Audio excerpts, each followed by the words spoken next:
রাশিয়ার ব্যাপক ড্রোন ও ক্ষেপণাস্ত্র হামলা প্রতিহত করতে গিয়ে ইউক্রেনের একটি F-16 বিমান বিধ্বস্ত হয়েছে। গতকাল শনিবার রাতের এই ঘটনায় বিমানের পাইলট নিহত হয়েছেন। আজ রোববার ইউক্রেনের সেনাবাহিনী এ তথ্য নিশ্চিত করেছে।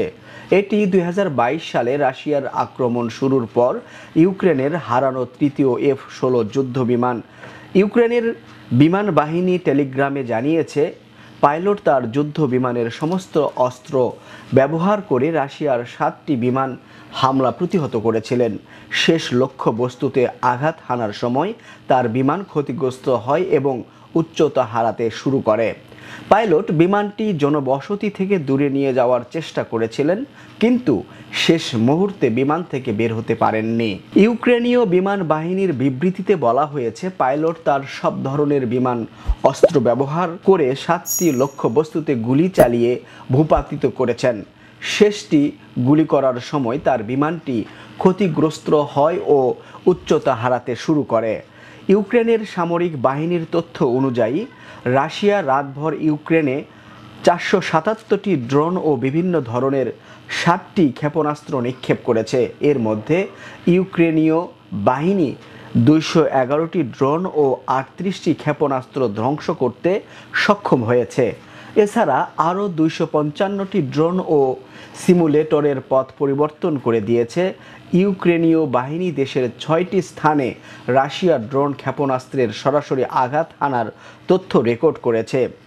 মধ্য চেরকাসি অঞ্চলের গভর্নর ইহোর তাবুরেটস টেলিগ্রামে একটি পোস্টে বলেছেন, রুশ বাহিনীর হামলায় এক শিশুসহ 6 জন আহত হয়েছেন। তিনি আরও জানান, হামলায় 3টি বহুতল ভবন ও একটি কলেজ ক্ষতিগ্রস্ত হয়েছে। স্থানীয় কর্মকর্তারা বলছেন, দক্ষিণ ইউক্রেনের মাইক্রোলাইভ ও মধ্য ডনিপ্রোপেটভস্ক অঞ্চলে শিল্প স্থাপনা ক্ষতিগ্রস্ত হয়েছে। দেশের পশ্চিমে অবস্থিত লভিভ অঞ্চলের গভর্নর বলেছেন, রাশিয়া গুরুত্বপূর্ণ অবকাঠামোকে লক্ষ্য করে হামলা চালিয়েছে। ইউক্রেনীয় F-16 যুদ্ধ বিমানটির পাইলটের আত্মত্যাগ দেশ জুড়ে প্রশংসিত হচ্ছে।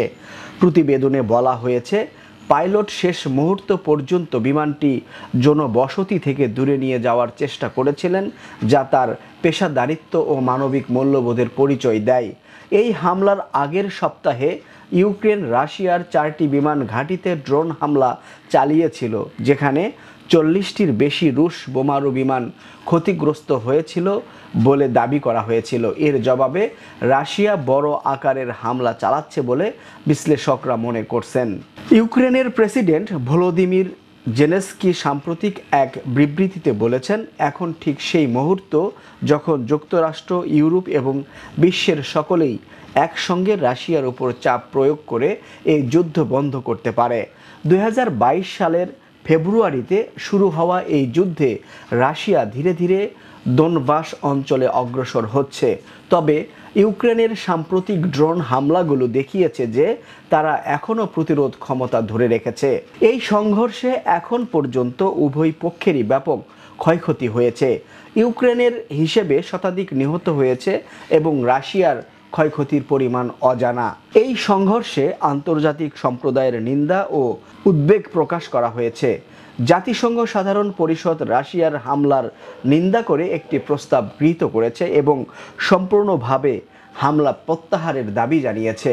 ইউক্রেন 30 দিনের যুদ্ধবিরতির জন্য চাপ অব্যাহত রেখেছে এবং গত সোমবার ইস্তাম্বুলে অনুষ্ঠিত আলোচনায় তাদের সর্বশেষ প্রস্তাব পেশ করেছে। শাহরুল ইসলাম রকি, BN TV।